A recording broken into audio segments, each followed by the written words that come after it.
Your contact page is the page your site visitors will hopefully take the action of contacting you.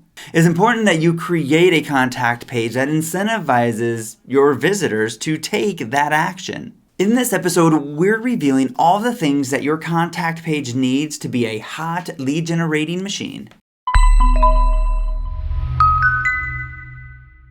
Welcome back, my friends. Today we are talking about how to get more leads on your website with these contact page updates.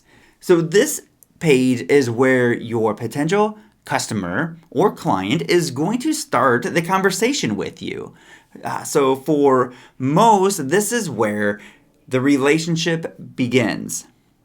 So we want to keep the content on this page simple and clear so that your visitor will understand what immediate action to take and then what to expect upon taking that action.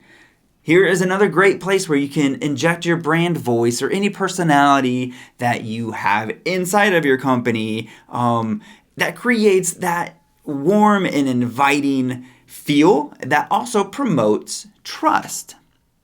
So, what are some things that you should be doing differently on your contact page that's going to help you get those leads?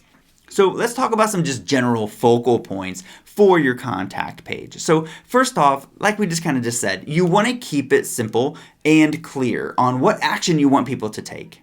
You really want to also stick the trust factor here. So don't forget to include those testimonials, those badges that you've received, any awards or companies that you've worked with, right? So we really want to get that trust factor. So don't forget about it here because this is where people will want to see it most right before they hit that submit button.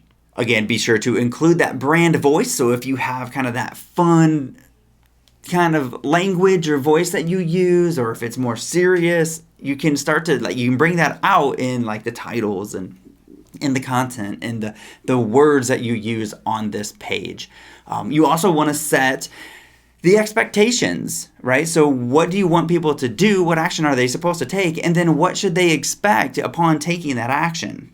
So your contact page can and maybe should be different than your main call to action page, right? So let's say, for us, we have one of our main call to actions is to schedule a free strategy call on our website. That's kind of like our main call to action. It's not contact us, it's schedule a free strategy call. So we actually have a separate landing page for the strategy call. And then we have our contact page, which includes all of these other things. So sometimes it does make sense to separate out your main call to action from a contact page. So a lot of times people will go to the contact page to get that contact form or those other ways of contacting you, your locations and whatnot. So we'll go into some of the elements that should be on your contact page. These are just main kind of focal points to consider.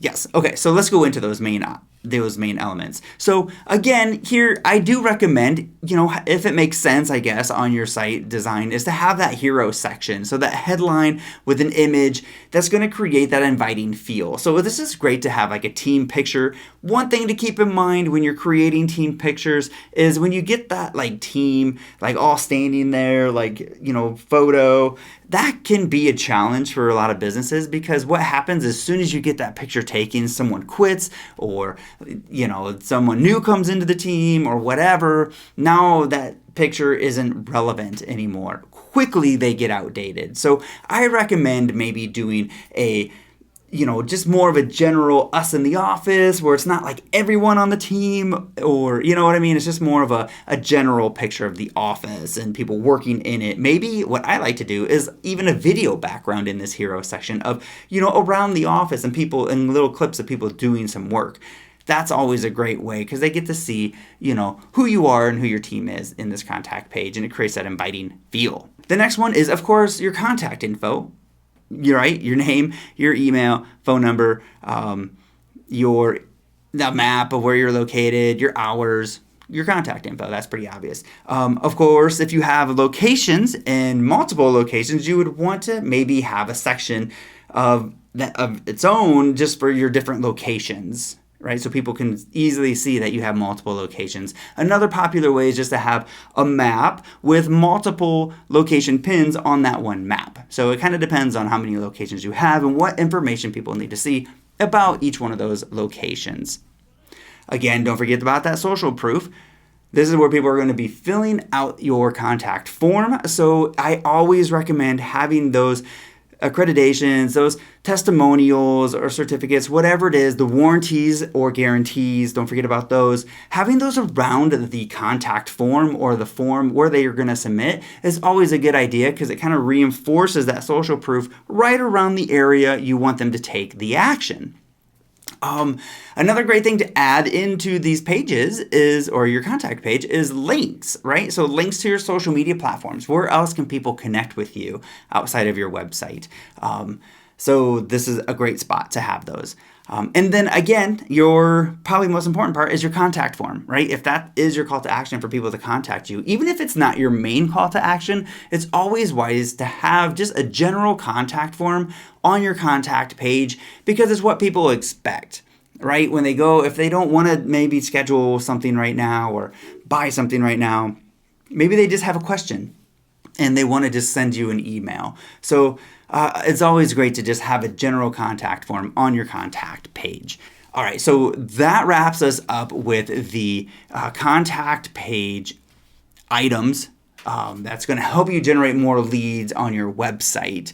So I would like to invite you, before we wrap this up, I'd like to invite you to our Facebook group. And it's our private Facebook group. You can find a link to it in our show notes. It's full of other business owners, and we just dive deeper into these episodes and gives us an opportunity to connect one-on-one. I would love to see you there.